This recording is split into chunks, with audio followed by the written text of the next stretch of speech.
Bonjour les amis. Vraiment merci à ceux qui se sont abonnés. Vous nous donnez du courage pour pouvoir faire encore plus de recherches pour vous. Et merci aussi à ceux qui ne le sont pas. Déjà si vous avez vu la vidéo, c'est une bonne chose. Notre but ici est qu'à la fin tout le monde puisse valider au moins la matière qui est le socle. Et vraiment si Dieu nous prête vie, je viendrai voir vos résultats une fois affichés. Ok, donc bon, maintenant on va entrer dans le but de notre sujet d'aujourd'hui.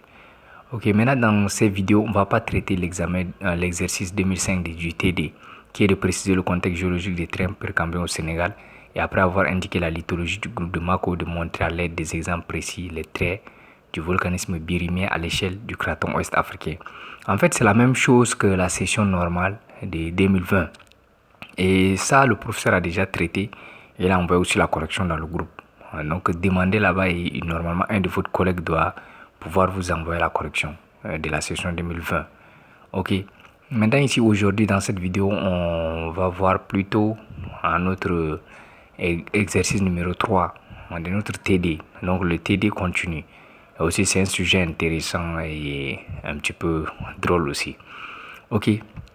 Dans cette sujet, on nous dit d'indiquer les subdivisions radiométriques du protérozoïque.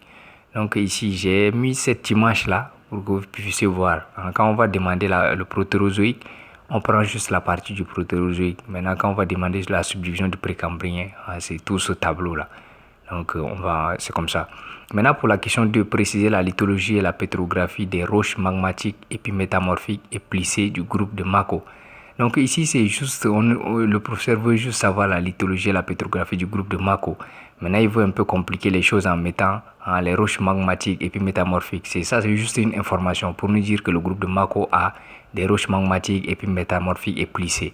Maintenant, pour la question 3, citer par période géologique les suds magmatiques de la boutonnière de Kedu-Kenyeba. Donc, on va répondre à ces deux questions. On va commencer d'abord. Ici, précisons la lithologie et la pétrographie du groupe de Mako. On sait déjà que le groupe de Mako a des roches magmatiques et puis métamorphiques.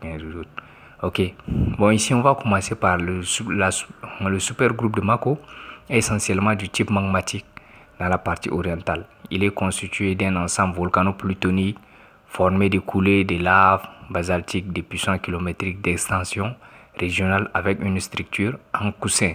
Donc, on va commencer là et on va copier jusqu'à cet épisode volcanique basique se termine par un volcanisme acide s'exprimant sous forme de lave, d'andésite et de rhyolite et sous forme d'épiclastite acide. Donc on va copier jusqu'à arriver au niveau de forme d'épiclastite acide. On s'arrête là et c'est la réponse. Maintenant pour la troisième question, de citer par période géologique les suites magmatiques de boutonnières de Kedu-Kenyeba. Donc on va citer ces suites là mais par période géologique. Cette fois-ci on va écrire par exemple de 2,17 à 2,14 GA. On a la suite magmatique par exemple de Sandikunda Sukuta et de 2100 à 2060 MA. On a aussi la suite magmatique de Saraya et de Boboti. Donc on nous a demandé par période géologique. Donc c'est ça. Donc les amis, partagez la vidéo parce que bon, j'ai l'impression qu'il y a des gens qui sont surpris quand ils voient la vidéo.